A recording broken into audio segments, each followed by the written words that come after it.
Why did a night of laughing at my husband's poor life end with papers handed to me in a public lobby, while everyone stared? How did he go from quiet and broke to the one person who controlled the money, the timeline, and the truth, without yelling once? My name is Melusine Finch, but people called me Mel because my full name sounded like a storybook. I worked in HR at a software company, and I knew how to speak in a way that made people nod. I knew how to look calm, even when I was not calm. I also knew how to make a small problem look like a big injustice if it helped me. That Friday night, I wanted a simple thing. I wanted my friends to see me as the kind of woman who belonged in the nice places. I wanted them to forget that I lived in a small house with a man who checked coupons and said no to fun spending. I told myself I did not need much. Then I spent my whole week thinking about a bar with soft lights and drinks with fancy names. Sloane Whitaker texted me first. She asked if I was coming, and she added a photo of a rooftop view. Brett Lang sent a voice note and said the night would be legend. I told them I would be there. I also told Ethan I would meet them after work. He asked if he should come too, and I said he could, but I made it sound like a favor. I said it would be good for him to be social. He asked what kind of place it was, and I said it was normal. I said he always acted like a simple bar was a trap. I arrived early because I wanted the first seat. The bar was downtown, the kind with gold menus and tiny plates. The music was loud enough to make real talk hard. That was perfect. Sloane hugged me and looked me up and down like she was checking my brand. Brett waved his phone at me and said he was filming little clips for memories. I laughed and said he was funny, but I also liked it. I liked having proof that I was there. We ordered drinks before Ethan came. Sloane asked where he was, and I said he was finishing something for work.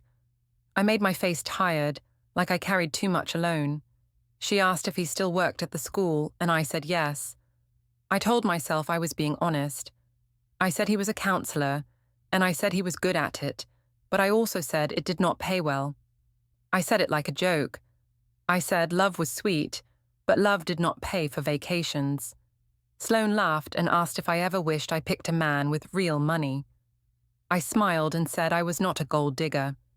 Then I added that sometimes I felt like a manager in my own home. I said I did all the planning while Ethan acted like saving was a hobby. Brett asked if Ethan was still tight, and I said he did not like that word. I said he liked responsible. I rolled my eyes because I wanted them to roll their eyes with me. When Ethan finally walked in, he looked out of place. He wore a simple jacket and shoes he cleaned too often. He paused for half a second, like he was checking the room for danger. Then he came over and smiled like he wanted to fit in.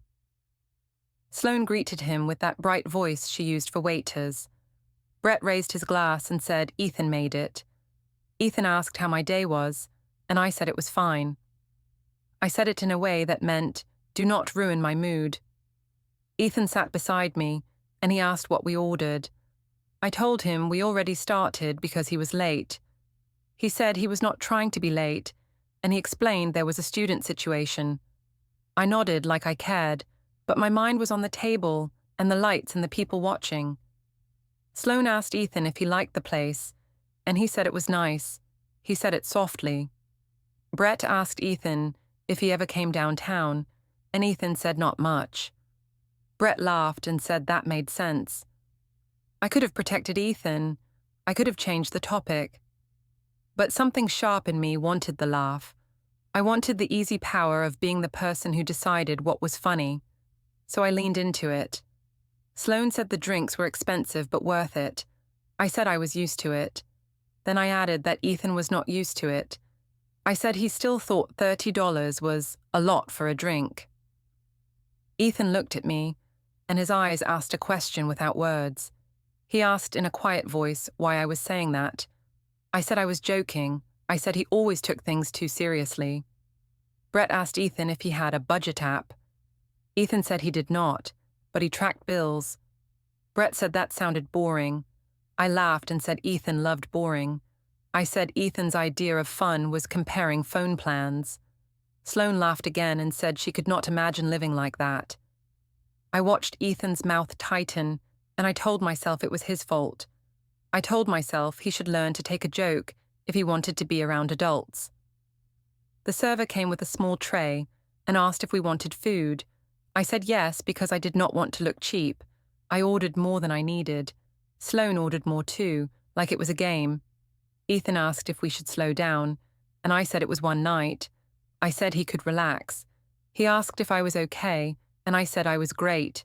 I leaned closer and told him, with a smile, that he did not need to parent me. Time moved in fast clips. Brett kept lifting his phone. Sloane kept touching her hair and saying life was short. I kept laughing, even when I did not feel like laughing. Ethan stayed calm, but he spoke less. He checked his phone once, and I felt annoyed. I asked why he was on his phone, and he said he was checking a message. He said it was nothing. He put it down face up for a moment, and I saw a calendar alert flash. It said, "Meeting, personal." It had a place name I did not recognize. He turned the screen away right after. I told myself it was probably work stuff. I told myself I did not care. Then the bill arrived. The server placed the check in the middle and smiled like she was trained to smile. Brett whistled and said it was a big one. Sloane laughed and said it was fine because she deserved it. I looked at Ethan and felt a mean idea rise in me. I slid the check toward him with one finger and said it was his turn to be the provider. Ethan blinked. He asked if I was serious. I said it was a joke, and he should not act hurt. Sloane said Ethan should treat his wife, and she said it with a fake sweet tone. Brett said a man should not come out if he could not pay. My face got hot, but I acted like I was enjoying it. I said Ethan liked to act humble. I said he enjoyed the simple life. Ethan looked at the total again. He did not raise his voice. He asked why we ordered so much if we did not plan it. I said it was not his job to question me in public. I said he was embarrassing me. I said he should just pay and stop making it weird. He took a breath and reached for his wallet. Then he stopped and looked at me again. He asked if I had my card. I said yes, like I was doing him a favor. I said I would save him because I did not want a scene. I pulled out my main card with a small flourish, like I was showing them I could handle it. The server took it and tapped it. The machine made a short sound. The server's smile changed. She said it did not go through. I laughed fast and said sometimes the machines acted up. I gave her my other card, the one I used for fun.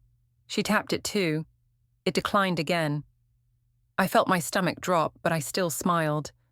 I joked that maybe the bar was too fancy for my bank. Brett laughed, but it was the kind of laugh that sounded like watching someone fall. Sloane looked at me like I was suddenly less shiny. The server asked if I had another way to pay. I tried a third card. It failed too. I looked at Ethan like he had done this to me with his mind. He asked very calmly if I had been getting messages from the bank. I said no. I said it was not my fault. I said he must have changed something because he loved control. He asked me to breathe. And I hated that. I hated that he sounded like the adult. Ethan took out his own card and paid. He did not argue with the server. He did not insult anyone. He only asked for the receipt. He folded it and put it in his pocket like it mattered. Then he stood up and asked if I was coming. I said I needed a minute. He nodded and walked away from the table like he could leave a bad situation without drama. Sloane asked if Ethan always acted like that. I said yes. I said he loved to punish me with silence. Brett said it was cold, and I agreed, even though Ethan had not done anything loud. I opened my banking app under the table, my fingers shaking. My card showed a new status, blocked. For a second, I could not breathe. My mind raced for the quickest story that made me the victim. I told myself Ethan did this to hurt me. I told myself it was abuse, even if the word felt big. I told myself I had to say it first, before anyone could say something else. I stared at the screen until the letters blurred, and I kept smiling at the table like nothing was wrong. When I got home that night, the house felt too quiet. The kids were asleep, and the hallway light was on low. Ethan was in the kitchen, wiping the counter like he'd been doing it for an hour. He did not look angry. That made me more angry. He asked if I was okay. I said I was fine, and he knew that. I asked why my cards were blocked. He said he did not block me, he blocked the cards tied to the joint account. He said he did it after the bar, because he did not want more surprises.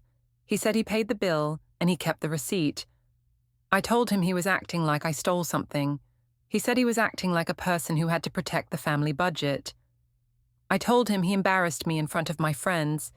He asked how he embarrassed me when he paid and left quietly. I said he made me look weak because he did not defend me. He asked why he needed to defend me when I was the one making jokes about him. I said it was not a big deal, and he should not be so sensitive.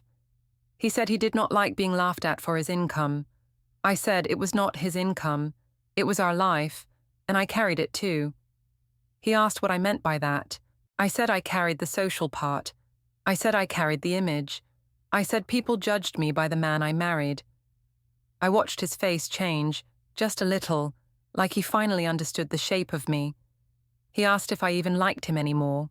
I said he was twisting things and trying to guilt me. He picked up a folder from the counter. It was plain, but I saw a label that said Utilities. He asked if I could put my recent receipts in it, so everything stayed clear. I laughed and said he was turning our marriage into a filing cabinet. He said he was turning chaos into order. He said he was tired of guessing. I asked if he was punishing me. He said he was not punishing me. He was setting limits. He said I still had access to groceries and child needs. He said my personal fun cards were separate, and I could use my own money for fun. I told him it was controlling. He asked how it was controlling if he was simply separating shared money from random spending. I wanted him to shout. I wanted him to slam a door. I wanted something I could point at and call abuse. But he stayed calm. He asked if we could talk in the morning when the kids were awake. I said no, because I did not want him to control the timing too.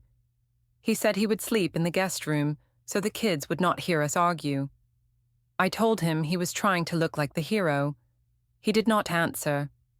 In the morning, Noah asked why Dad was not at the table. I said Dad had a lot of feelings and needed space. Piper asked if Dad was mad at her. I said no, and I felt a quick pinch in my chest. Ethan walked in, poured cereal, and asked the kids about school. He did not look at me much. He asked if I could do daycare pickup. I said yes, but I said it like a favor again. At work, I needed the story to be mine first. I walked into the open office and smiled too hard. People asked about the night, because Sloane had posted clips. I said it was fun until Ethan made it weird. I said he blocked my cards in public and left me to deal with it. That was not true, but it sounded true enough if I said it fast. Sloane came by my desk and asked if I was okay. I said I felt unsafe in my own marriage. I said money was a weapon for some men. I watched her eyes widen. I liked that look. I told myself I was not lying, I was translating. I said Ethan loved control and hated my friends because they showed me a better life. She said she always knew he had issues. I agreed. Later, my phone buzzed, and it was my mother. I told her what happened, but I left out the part where I slid the bill to Ethan like a joke. I said Ethan cut me off. I said he humiliated me. Darla said Ethan was small and scared. She said I should not let a broke man punish me. I said she was right, even though I knew the money was not the only thing. At lunch, I went to the small HR meeting room so I could breathe. Grant Holloway knocked lightly and asked if I wanted company. I said I was fine, but I let him sit. He asked what was going on at home. I said Ethan was trying to control me with money. Grant said that sounded serious. He asked if Ethan ever did it before. I said he always watched spending, but now he was going extreme. I said he wanted to keep me small because he felt small. Grant asked what I wanted. I said I wanted respect. I said respect followed results, and I had results. I said I worked hard and I deserved a life that matched it.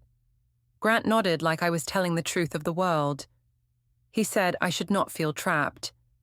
He said some men used being nice as a cover for power. I agreed again because it helped my story.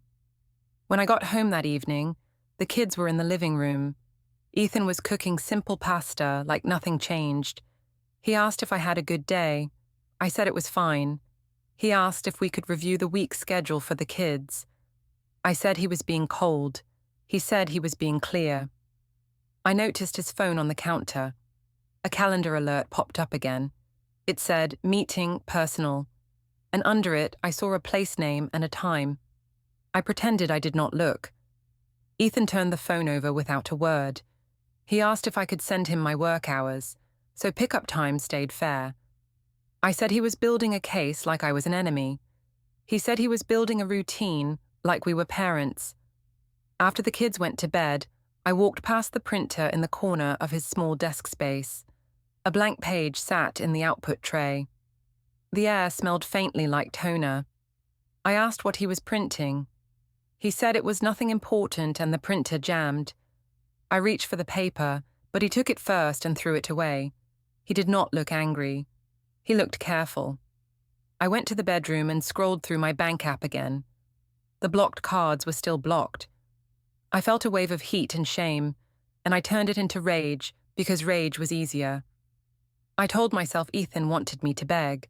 I told myself I would not beg. I also told myself quietly that if I needed help, I had options. I stared at Grant's contact name, then set my phone down like it did not matter. I still think I was right to protect my pride. The next week felt like a test I did not study for. Every day, Ethan moved around the house like a person who had rules now. He did not chase me. He did not beg. He did not even ask the same questions twice. That silence made me feel watched, even when he was not looking at me. On Tuesday morning, I saw his laptop open on the dining table. A spreadsheet was on the screen, but there was no title I could read. I only saw columns and dates. He closed it when I walked by, not fast, just smooth.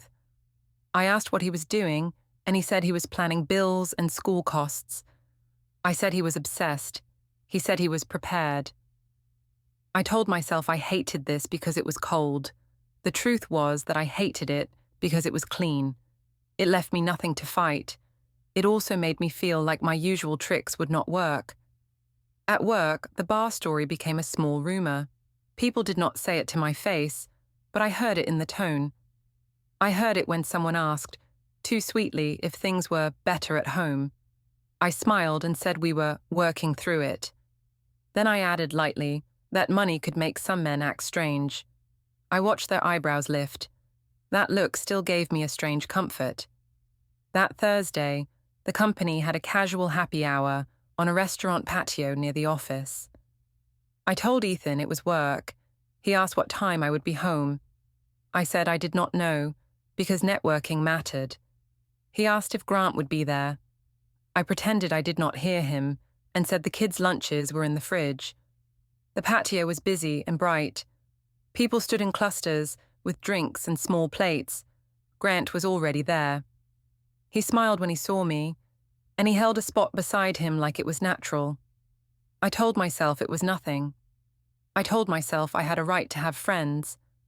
Grant asked how I was holding up. I said I was fine, but Ethan was making things hard. He asked what Ethan did now. I said Ethan turned money into a leash. I said Ethan wanted me to ask for permission like a child. Grant's face showed sympathy, and I felt myself relax. I liked how easy it was with him. I could be a victim in 2 sentences, and he believed it. A coworker joked about price tags and said life was expensive. I laughed and said I knew all about that. Then I said, louder than I needed, that some people married men who were not built for big life. A few people looked at me. Grant did not laugh at that part. He asked softly if I really felt that way. I said I felt like I was alone in my marriage. He asked if I still loved Ethan. I paused because it was a tricky question. I said love was complicated. I said I loved the idea of family. but I needed a partner who matched me. I said I was tired of being punished for wanting more. Grant nodded like he understood the world. He said I deserved to be chosen every day. Someone took a group photo for the work chat.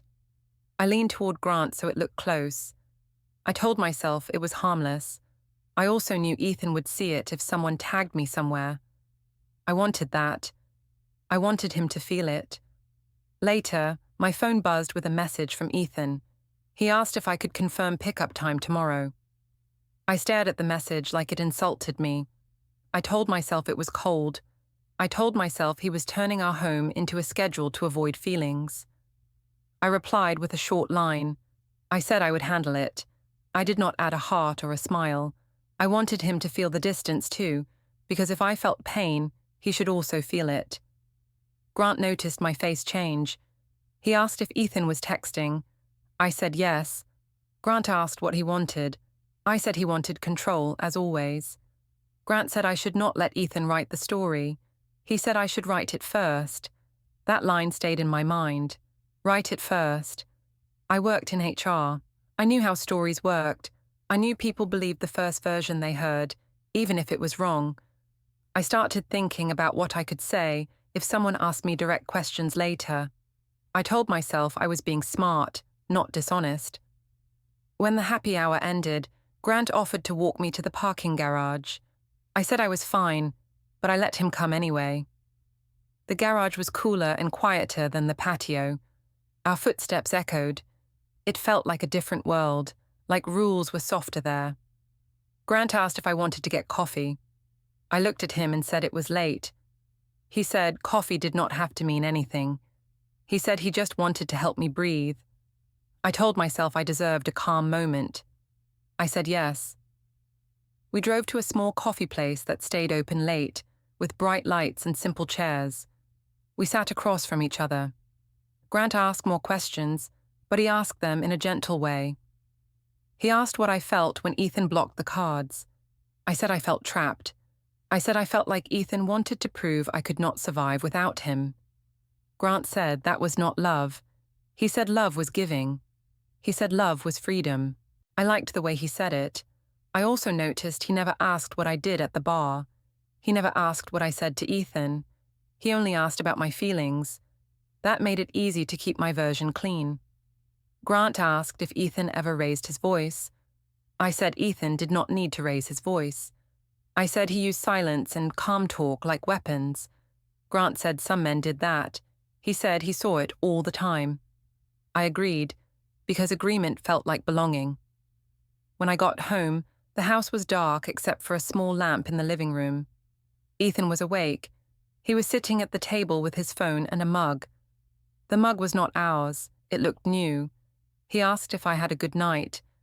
I said it was a work event. He asked why I was 2 hours later than usual. I said the group stayed to talk. He looked at his phone screen and then at me. He asked if I wanted to tell him the truth. I said I was telling the truth. He said he did not want to fight. He said he wanted clarity. I said he was obsessed again. He said he was done guessing. I noticed something else then. His phone showed a missed call with no caller ID. He swiped it away without a word. I asked who was calling. He said it was nothing I needed to worry about. That answer irritated me because I was used to being the one who said that. I went upstairs and he did not follow. The next morning, I saw a small contact icon on his phone when it lit up on the counter. It was saved as an emoji, not a name. I told myself it was probably one of his friends being funny. Then I told myself Ethan did not have friends like that. Ethan was not playful. Ethan was careful. At work, Grant texted me a short message. He said he hoped I got home safe and he was thinking about me. I stared at the screen longer than I should. I did not answer right away. I wanted to look in control. Then I answered, with something light. I said it was nice to talk. I also deleted the message thread after, but I could not delete the feeling. It was not even romance, not exactly. It was the feeling of being seen without being questioned. I told myself that was what I needed. I told myself Ethan stopped seeing me. I told myself that if I leaned on someone else, It was because Ethan pushed me there. That night, Noah asked if I could read him a story.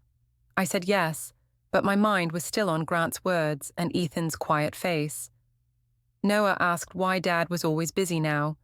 I said Dad was stressed about money. Noah said Dad did not look stressed, just quiet. I told Noah not to analyze adults. When I turned off the light, I heard a soft hum downstairs, like a shredder running for a few seconds. The sound stopped quickly. I stood there in the dark and told myself it was nothing. Still, I slept with my phone in my hand. My mother invited us to a family dinner on Sunday, like she could fix the air in our house with one long table and a basket of bread. She said everyone needed to reset. I knew what she meant. She meant Ethan needed to be put back in his place, in front of witnesses. The restaurant was the kind with warm lights and loud plates. It looked friendly, but I felt tense as soon as we walked in. Noah held my hand too tightly. Piper rubbed her eyes and asked if we could go home. Ethan carried Piper for a minute and said she could sit by him. He spoke softly and kept his voice even. That calm made me feel like the only loud thing in the room. My parents were already there. Darla stood up fast and hugged me first, like I was the main character. She asked if I was okay, and I said I was handling a hard time. Patrick nodded and told Ethan hello. Ethan said hello back, polite, like he was meeting strangers. Ethan's parents arrived a few minutes later. Janet smiled at the kids and asked them about school. Russell shook Ethan's hand and asked how work was. Ethan said it was busy. Nobody asked me about my job. I noticed, and it annoyed me. I wanted attention. I also wanted control. We sat down. Darla placed Noah next to her like he was a prop. She said she missed him. Noah smiled, but he kept looking at Ethan. Piper leaned into Ethan's side. I told myself I did not care. I told myself kids always clung to the soft parent when there was tension. The food came and people started talking. At first it was normal. Then Darla asked, in a voice too sweet, if Ethan was still doing that money thing. I said yes, and I sighed like a tired hero. I said he blocked my cards like I was a teenager. I left out the part where the cards were on the joint account, and he still paid the bill. I said it was about power. I said he wanted to make me feel small. Janet looked at me and asked what happened before that. I said it happened out of nowhere. I said Ethan had been weird for months. I said he did not like my friends. I said he had a problem with me having a life outside him. I watched Janet's face stay steady. That lack of reaction made me push harder. I said I worked hard, and I deserved nice things. I said Ethan's job was noble, but he used it as an excuse to stay average. I said I did not sign up for average. Darla nodded like I was preaching truth. Patrick looked down at his plate. Ethan did not jump in. He took a sip of water and asked Janet if she wanted more bread. He asked Noah if he wanted to tell Grandpa about his school project. He acted like my words were background noise. That made me feel invisible. So I turned the words into a show. I asked Ethan, in front of everyone, if he enjoyed making me beg for money. He looked at me and asked what I was talking about. I said he knew exactly what I meant. I said he tried to humiliate me in public. Russell asked calmly what public moment I meant. I said the bar. I said Ethan left me to deal with the bill. Ethan said he paid the bill. He said he left because he did not want a scene. He said I had been joking about him in front of friends. He said he did not want to keep sitting there. His voice stayed level. I hated that. I said he was rewriting the story. I said he always did that. I said he acted calm so people would believe him. Ethan asked me what I said at the bar. I said it was just teasing. I said grown men should not cry over jokes. Janet's eyes narrowed a little, and she asked what kind of teasing. I said I called him careful with money. I made it sound gentle. Noah suddenly asked why we were talking about money again. He asked if money was why Dad slept in the other room. The table went quiet for 1 second. I felt a sharp panic because a child's question did not follow my plan. Ethan told Noah it was not Noah's problem. He said grown-ups had issues, and they would handle them. He said Noah was safe. He said Dad was still Dad.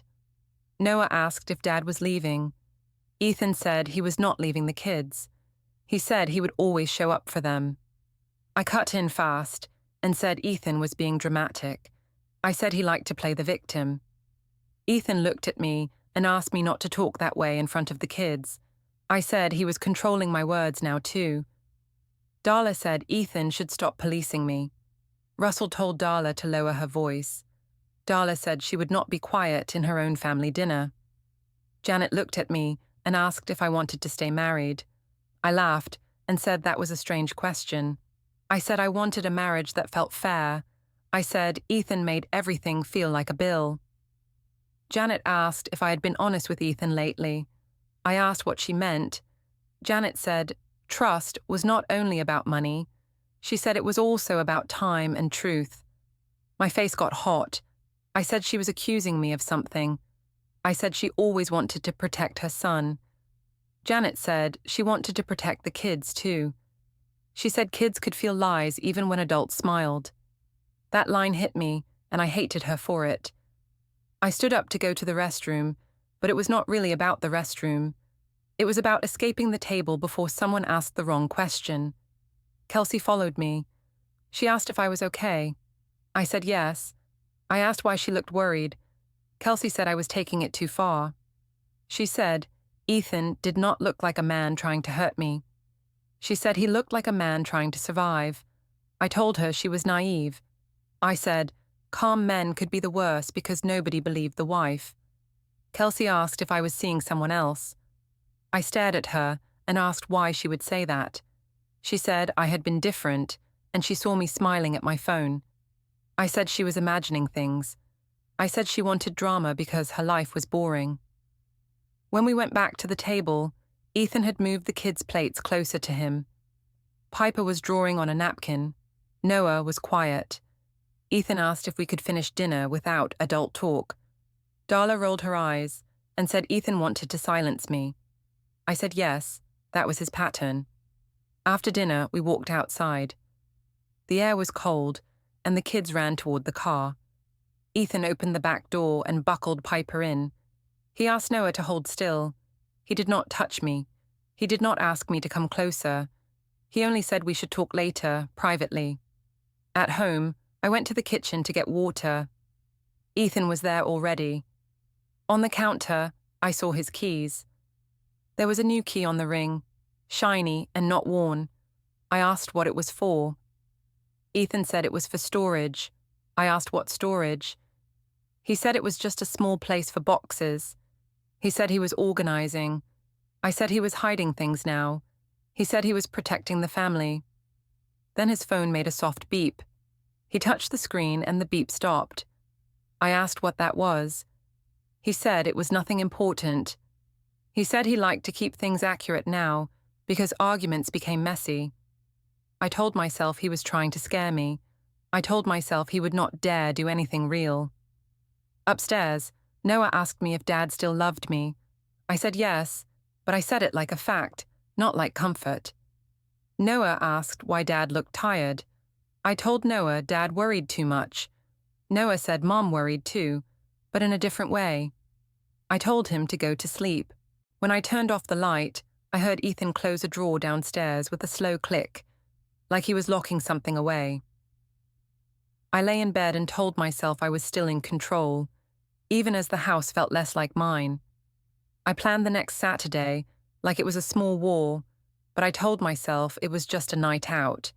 I said I needed air. I said I needed friends. I said I needed to feel like myself again. The truth was simpler. I wanted Ethan to react. I wanted him to look jealous.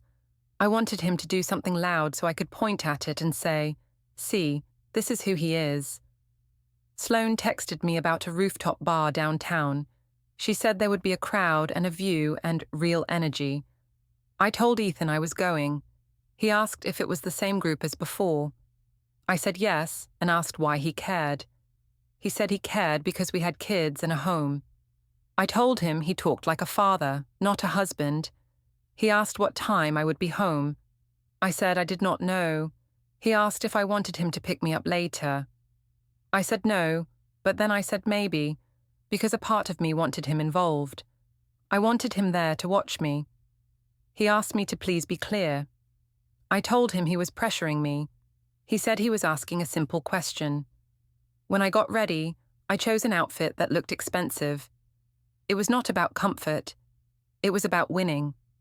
In the mirror, I practiced my face, the face that said I had options.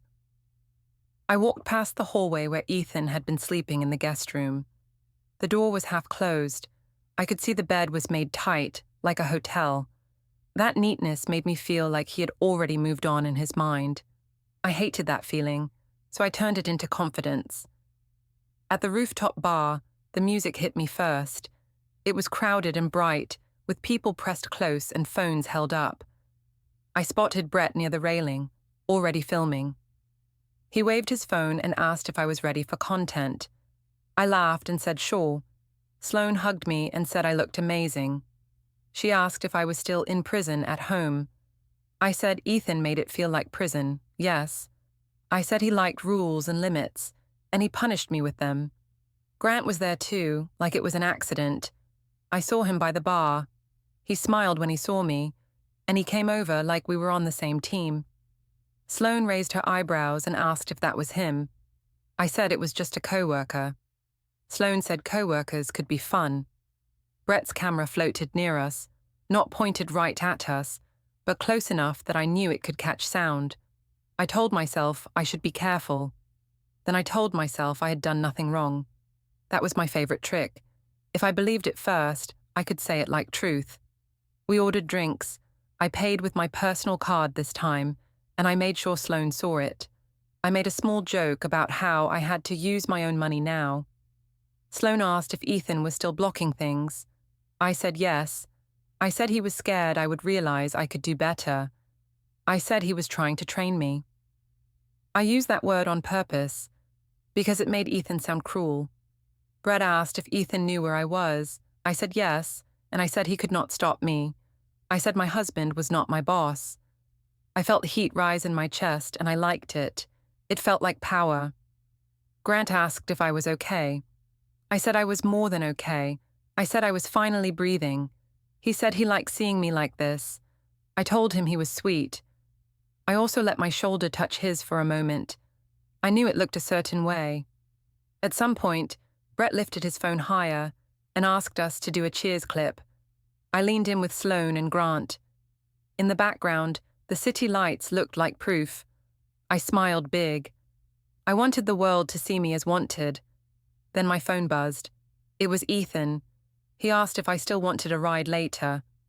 I stared at the message, and a cold thought slid in. If Ethan came, he would see Grant. He would see the way I stood close. He would either explode or shut down. Either way, I could use it. I replied and said yes, come at midnight. Sloane asked who I was texting. I said Ethan. She laughed and asked if he was tracking me. I said he tried. I said he was insecure. I said he was broke and he knew it, and that made him cling. I heard myself say it, and I did not even flinch. I told myself it was fair because he started the money war. At midnight, Ethan arrived. I saw him before he saw me. He walked onto the rooftop with a calm face like he was entering a meeting. He looked around once. His eyes landed on me, then on Grant. He did not freeze. He did not storm over. He walked at a normal pace. That was not what I wanted. He asked if I was ready to go. I said not yet. I asked why he came so fast.